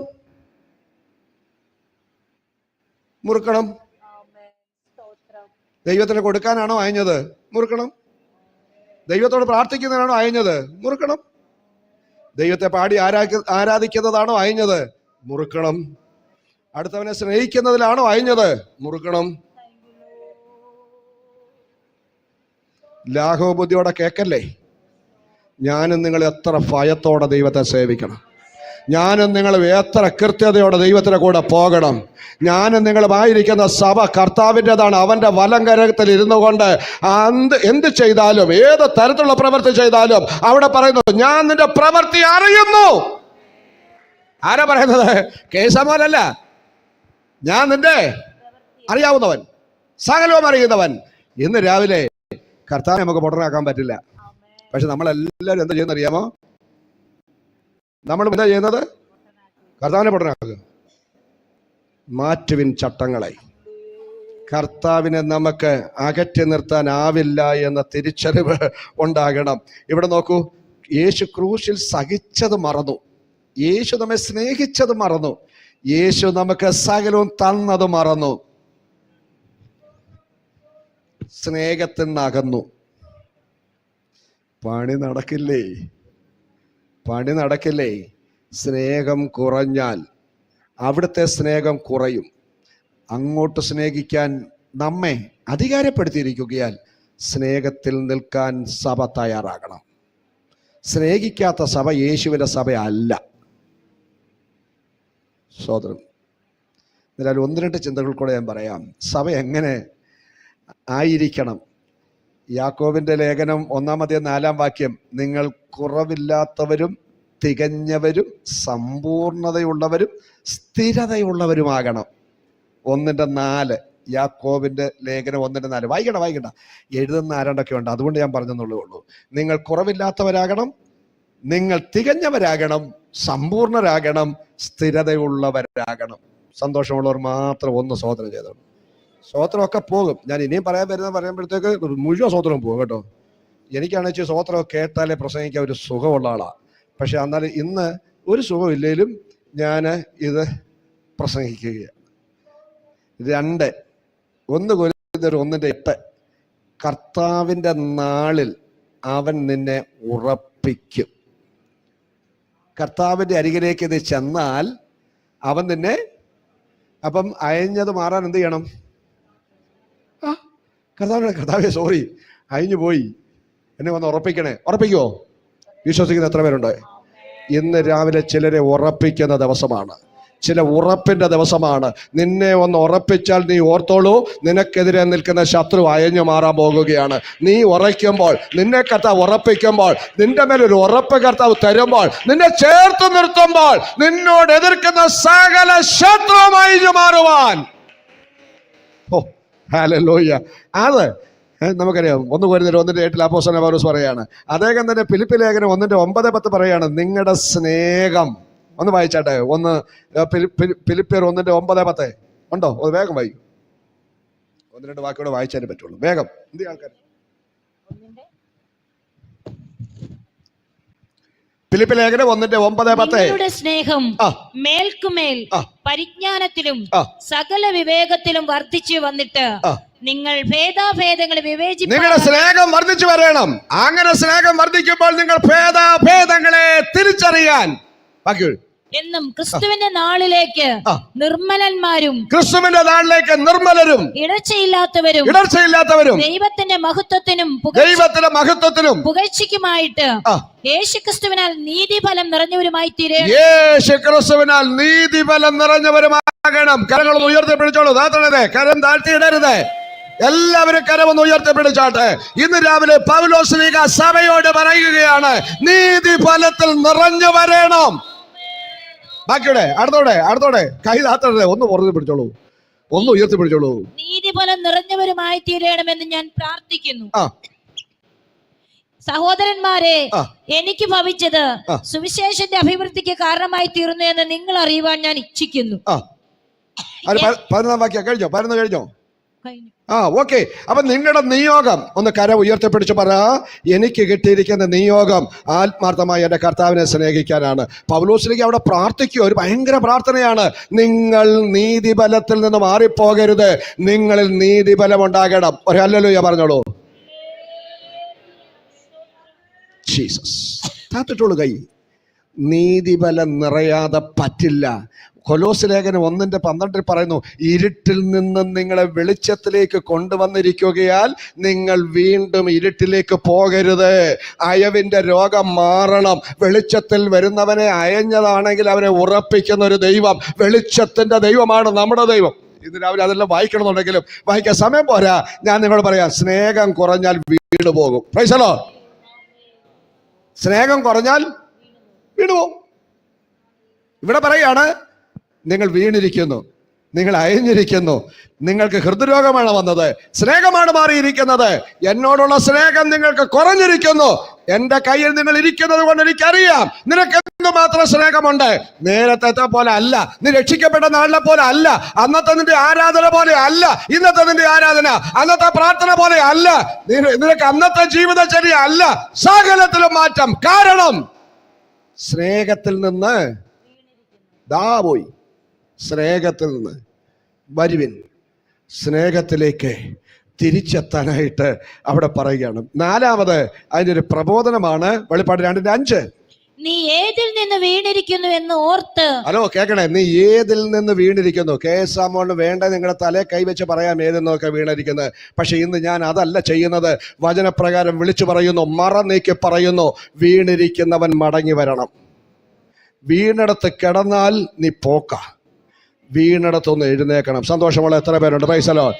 ആത്മീകൻ വീഴുന്നിടത്ത് കിടക്കരുത്, അവിടെ നിന്ന് എഴുന്നേൽക്കണം. ഇവിടെ പറയുന്നു, ഏതിൽ വീണിരിക്കുന്നു എന്നോർത്ത് മാനസാന്തരപ്പെട്ട് ആദ്യത്തെ പ്രവൃത്തി ചെയ്യുക. ഓർക്കുക, മാനസാന്തരപ്പെടുക, നല്ല പ്രവൃത്തി ചെയ്യുക.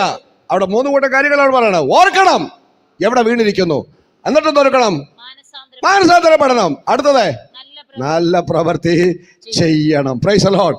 2 കൊരിന്ത്യർ ലേഖനം 11:3 പറയുന്നു, ക്രിസ്തുവിനുള്ള ഇടപാട് വിട്ട് നിങ്ങൾ വേറെ പലതിനോട് ചേർന്ന് പോകുന്നുവെന്ന് ഞാൻ അറിയുന്നു.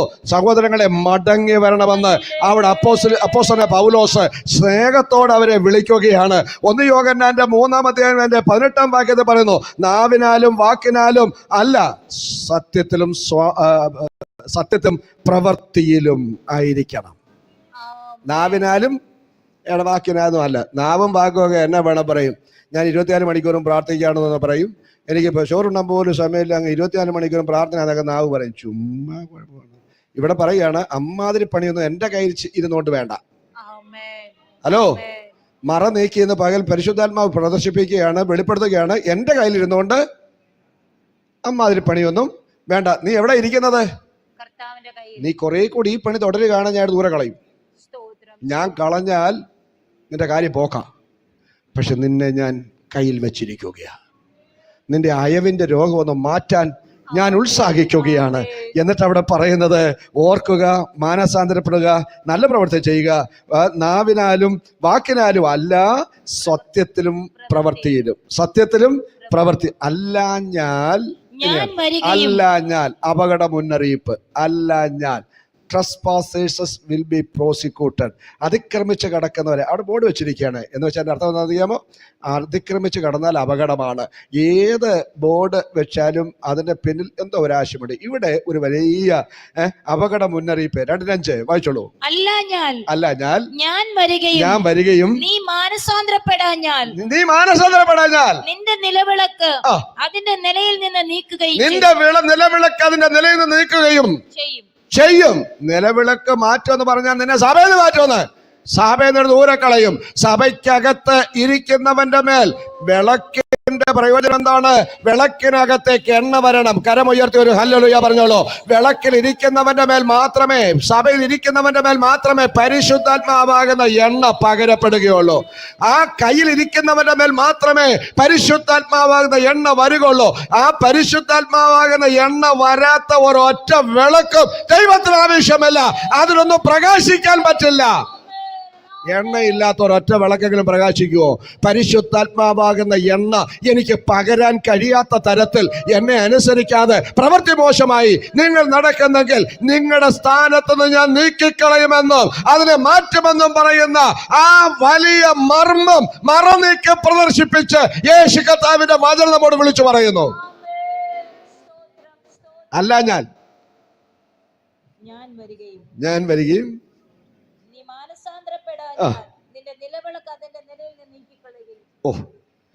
ഇവിടെ ഉണ്ടോ എല്ലാരും?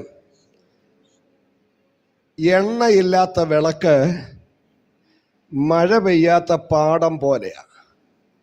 എണ്ണയില്ലാത്ത വിളക്ക് മഴ പെയ്യാത്ത നിലം പോലെയാ. മഴ പെയ്യാത്ത വയൽ എന്തിനു കൊള്ളാം? തരിശാണ്, ഉണങ്ങി വരണ്ട് അത് കിടക്കുകയാണ്. ഒരു ഉപയോഗവുമില്ല. ഒരു പുല്ല് പോലും അവിടെ കിളിക്കുന്നില്ല. മഴ പെയ്യുന്നവർക്ക് മാത്രമേ ഒരു തണുപ്പും, അവർക്ക് മാത്രമേ വിളക്കിൽ പ്രകാശവും, അവർക്ക് മാത്രമേ നല്ല പ്രവൃത്തി ചെയ്യാനുമാവുള്ളൂ. അതുകൊണ്ട് ഇവിടെ പറയുന്നു, നിന്റെ വിളക്കെടുത്ത് മാറ്റാതിരിക്കണമെങ്കിൽ, നിന്റെ വിളക്ക് കെട്ടുപോകാതിരിക്കണമെങ്കിൽ, നിന്റെ വിളക്ക് ആ സ്ഥാനത്തുനിന്ന് എടുത്ത് കളയാതിരിക്കണമെങ്കിൽ, ഹല്ലേലൂയ, നിന്റെ അയവ് മാറണമെങ്കിൽ നീ അറിയണം, മാനസാന്തരപ്പെടണം, നല്ല പ്രവൃത്തി ചെയ്യണം. ജീസസ്. എന്നിട്ട് എനിക്ക് സമയം പോയി, അതുകൊണ്ടാണ് തീർക്കുന്നത്. ജയിക്കുന്നവനുള്ള പ്രതിഫലവും പറയുന്നുണ്ട്. 2:7 വായിച്ചോളൂ. 2:7 ആത്മാവ് സഭകളോട് പറയുന്നത് എന്തെന്ന് ചെവിയുള്ളവൻ കേൾക്കട്ടെ. ചെവിയുള്ളവൻ, അത് കർത്താവിന്റെ ഒരു പ്രയോഗമാണ്. ചെവിയുള്ളവൻ കേൾക്കട്ടെ. ഇവിടെ ചെവിയില്ലാത്ത ആരുമില്ല, ഉണ്ടോ? ഇല്ല. ചെവിയുള്ളവൻ കേൾക്കട്ടെ. കേട്ടാൽ മാത്രം പോരാ, അനുസരിക്കാൻ തയ്യാറാകട്ടെ. അവിടെ വളരെ കൃത്യമായിട്ട് പറയുകയാണ്, ചെവിയുള്ളവൻ കേൾക്കട്ടെ. എന്നിട്ട് പറയുന്നു, ജയിക്കുന്നവന് ഞാൻ ദൈവത്തിന്റെ പറുദീസയിൽ ഉള്ള ജീവവൃക്ഷത്തിന്റെ ഫലം തിന്മാൻ കൊടുക്കും. പാപത്തിൽ വീണ മനുഷ്യന് ജീവവൃക്ഷത്തിന്റെ വഴി അടച്ചു കളഞ്ഞു. പാപത്തിൽ വീണ മനുഷ്യന് ജീവവൃക്ഷത്തിന്റെ വഴി അടച്ചു കളഞ്ഞു. ക്രിസ്തുവിൽ കൂടിയുള്ള വീണ്ടെടുക്കപ്പെട്ട ദൈവത്തിന്റെ ജനത്തിന് വഴി തുറക്കുകയാണ്. സന്തോഷമുള്ള ദൈവത്തെ സ്തുതിക്കട്ടെ. അവിടെ പാപത്തിൽ വീണവന് വഴി അടഞ്ഞെങ്കിൽ യേശുവിൽ കൂടെ പാപമോചനം പ്രാപിച്ചവന് പുതുവഴി തുറക്കുന്ന ഒരു ദൈവം. കരമടിച്ച് ദൈവത്തെ സ്തുതിക്കട്ടെ. കരമടിച്ച് ഇന്ന് രാവിലെ സഭയാകുന്ന ആ സംവിധാനം, ആ കർത്താവിന്റെ മർമ്മം, കർത്താവിന്റെ മണവാട്ടി, ഹല്ലേലൂയ, ജീവവൃക്ഷത്തിന്റെ ഫലം തിന്നാൻ ജയം പ്രാപിച്ച ഗ്രൂപ്പാണ്. അതുകൊണ്ട് വെളിപ്പാട് പുസ്തകം 22:2 പറയുന്നു, ജീവവൃക്ഷത്തിന്റെ ഫലം നിങ്ങൾക്ക് തിന്നാം. ചെവിയുള്ളവൻ മറ നീക്കി പ്രദർശിപ്പിക്കുന്നു.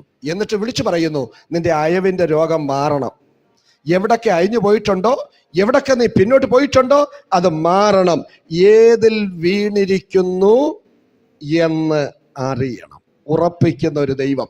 അപ്പോസ്തലനായ പൗലോസ് റോമാലേഖനം 8-ാം അധ്യായം അതിന്റെ 37 മുതലുള്ള വാക്യങ്ങൾ പറയുന്നു. വായിച്ചാട്ടെ. റോമാലേഖനം 8:37 മുതൽ വേഗം വായിച്ചോളൂ. അതോടെ വായിച്ചു നിർത്തുകയാണ്. റോമാലേഖനം 8:37 മുതൽ 39 വരെ ഇല്ലേ? നാമോ നമ്മെ സ്നേഹിച്ചവൻ മുഖാന്തരം, ആമേൻ, നമ്മെ സ്നേഹിച്ചവൻ മുഖാന്തരം സ്നേഹത്തിൽ കുറവ് വന്നോന്ന് എഫെസോസ് സഭ എടുത്തു പറയുമ്പോൾ, നാമോ നമ്മെ സ്നേഹിച്ചവൻ മുഖാന്തരം. സന്തോഷമുള്ളവർക്ക് അതിനെ സ്തുതിക്കുന്നു. അപ്പോസ്തലനായ പൗലോസ് പറയുന്നു, നാമോ നമ്മെ സ്നേഹിച്ചവൻ മുഖാന്തരം, നാമോ നമ്മെ സ്നേഹിച്ചവൻ മുഖാന്തരം. അടുത്തത്, മരണത്തിനോ ദൂതനോ വാഴ്ചകൾക്കോ അധികാരങ്ങൾക്കോ ഇപ്പോഴുള്ളതിനോ വരുവാനുള്ളതിനോ ഉയരത്തിനോ ആഴത്തിനോ യാതൊരു സൃഷ്ടിക്കോ നമ്മുടെ കർത്താവായ യേശു ക്രിസ്തുവിന്റെ ദൈവസ്നേഹത്തിൽ നിന്ന് ഒരു തകർപ്പൻ കയ്യടി അടിച്ചാണ്. തകർപ്പൻ കയ്യടി. പോരാ പോരാ പോരാ പോരാ. അതൊരു ഡിസിഷനാണ്, അതൊരു തീരുമാനമാണ്. അത് ഇന്ന് രാവിലെ നമ്മൾ എടുക്കുന്ന ഒരു ഡിസിഷനാണ്. എന്റെ ക്രിസ്തു യേശുവിന്റെ സ്നേഹത്തിൽ നിന്ന് എഫെസോസ് സഭ ഒരു കുറവ് പറയാനുണ്ട്. സ്നേഹം കുറഞ്ഞുപോയി. ആദിമ സ്നേഹം കുറഞ്ഞുപോയി. ഏതിൽ വീണിരിക്കുന്നു എന്നറിഞ്ഞ് ആദിമ സ്നേഹത്തിലേക്ക് മടങ്ങി വരൂ. ആദ്യ സ്നേഹത്തിലേക്ക് മടങ്ങി വരൂ. നിന്നെ സ്നേഹിച്ച ആ സ്നേഹം തിരിച്ചറിഞ്ഞ്, സ്നേഹിക്കുന്നവൻ ആരാണെന്ന് തിരിച്ചറിഞ്ഞ് ആ സ്നേഹത്തിലേക്ക് മടങ്ങി വരൂ. നീ ആരുടെ കയ്യിലാണ് ഇരിക്കുന്നതെന്ന് തിരിച്ചറിഞ്ഞ് അവനെ സ്നേഹിക്കാൻ തയ്യാറാകെ. അവൻ ഇഷ്ടമുള്ള നല്ല പ്രവൃത്തി ചെയ്യ്, അവൻ ഇഷ്ടമില്ലാത്ത പ്രവൃത്തി നിർത്ത്. പൗലോസ് പറയുന്നു, ഇപ്പോഴുള്ളതിനോ വരുവാനുള്ളതിനോ ഉയരത്തിനോ ആഴത്തിനോ കഷ്ടതയ്ക്കോ നഗ്നതയ്ക്കോ പട്ടിണിക്കോ ഇവയ്ക്കൊന്നിനും. ഇനി ചേർന്ന് പറ, എന്റെ ക്രിസ്തു യേശുവിന്റെ സ്നേഹത്തിൽ നിന്ന്, ക്രിസ്തുയേശുവിന്റെ സ്നേഹത്തിൽ നിന്ന്, ഉറക്കെ, ക്രിസ്തുയേശുവിന്റെ സ്നേഹത്തിൽ നിന്ന് മറ നീക്കി ഇന്ന് പകൽ ദൈവത്തിന്റെ പരിശുദ്ധാത്മാവ് പ്രദർശിപ്പിക്കുന്നു. പറയുന്നു, ക്രിസ്തുവിന്റെ സ്നേഹം ഒരു കടുകിട മാറല്ലേ, ആ സ്നേഹം കുറയല്ലേ, ആ സ്നേഹത്തിൽ നിന്ന് അകല്ലേ. ഇപ്പോഴുള്ളതിനോ വരുവാനുള്ളതിനോ ഉയരത്തിനോ ആഴത്തിനോ കഷ്ടതയ്ക്കോ പട്ടിണിക്കോ പ്രയാസനോ ഇവയ്ക്കൊന്നിനും എൻ്റെ ക്രിസ്തുവിൻ്റെ സ്നേഹത്തിൽ നിന്ന് കരങ്ങളൊന്ന് ഉയർത്തിപ്പിടിച്ചോ. കരങ്ങളൊന്ന് ഉയർത്തിപ്പിടിച്ചോ. ഇന്ന് പകൽ ചിലത് ദൈവം മറ നീക്കി വ്യക്തിപരമായി ഇടപെടുകയാണ്. ലാഘവബുദ്ധിയോടെ കാണല്ലേ. ചെവിയുള്ളവൻ കേൾക്കട്ടെ. കരം താഴ്ത്തിയിടരുത്. പറഞ്ഞോളൂ, കർത്താവേ, ഹല്ലേലൂയ, എൻ്റെ അയവിൻ്റെ രോഗം മാറ്റണമേ. എവിടൊക്കെ എൻ്റെ അയവ് വന്നിട്ടുണ്ടോ അത് മാറ്റണമേ. ഇന്ന് പകൽ അവിടുത്തെ വചനം എനിക്ക് തരുന്നല്ലോ. ഞാൻ ഉറച്ചേ പറ്റൂ. അയവ് മാറണം. എന്നെ ഉറപ്പിക്കണമേ. ഉറപ്പിക്കുന്ന പരിശുദ്ധാത്മാവ് യേശുവിന്റെ അധികാരമുള്ള നാമത്തിൽ പിതാവേ, അവിടുത്തെ വചനത്തിനായി, അവിടുത്തെ ശക്തിക്കായി ഞങ്ങൾ നന്ദി പറയുന്നു. ഇന്ന് രാവിലെ മറ നീക്കി അവിടുന്ന് പ്രദർശിപ്പിച്ച, അവിടുന്ന് പ്രഖ്യാപിച്ച, അവിടുന്ന് വെളിപ്പെടുത്തിയ ആത്മീക മർമ്മം ഞങ്ങൾ കേട്ടെടുക്കാൻ ആത്മാവിൽ അധികാരം തരണമേ. ഞങ്ങളുടെ ചെവിയുള്ളവർ കേൾക്കട്ടെ എന്ന് പറഞ്ഞതുപോലെ ഞങ്ങൾ കേൾക്കുവാൻ, ഏറ്റെടുക്കുവാൻ, തീരുമാനത്തിൽ ഉറയ്ക്കുവാൻ, ഞങ്ങളുടെ സകല പ്രവർത്തികളും അങ്ങ് അറിയുന്നത് കൊണ്ട് അങ്ങയ്ക്ക് ഇഷ്ടമുള്ള പ്രവൃത്തി ചെയ്ത് അങ്ങയുടെ മക്കളായി മുന്നേറുവാൻ അവിടുന്ന് സഹായിക്കണമേ. രാവിലെ അവിടുത്തെ കരം ഞങ്ങളുടെ മേൽ വയ്ക്കുന്നതിനാൽ, ഞങ്ങളെ തൊടുന്നതിനാൽ, ഞങ്ങളെ ഓരോരുത്തരെയും ഒന്ന് മുറുക്കുന്നതിനാൽ, കൃത്യതയിലാക്കുന്നതിനാൽ, അയഞ്ഞ രോഗം മാറ്റുന്നതിനാൽ, ഞങ്ങളുടെ സ്നേഹത്തിന്റെ കുറവ് കർത്താവ് മാറ്റി തികഞ്ഞ സ്നേഹത്തിൽ ഞങ്ങളെ പണിതെടുക്കുന്നതിനാൽ നന്ദി. മഹത്വം അവിടത്തേക്ക്. യേശുവിൻ നാമത്തിൽ തന്നെ ഒരു തകർപ്പൻ ഹല്ലേലൂയ പറഞ്ഞിട്ട്, ഒരു തകർപ്പൻ hallelujah. Praise the lord. Hallelujah.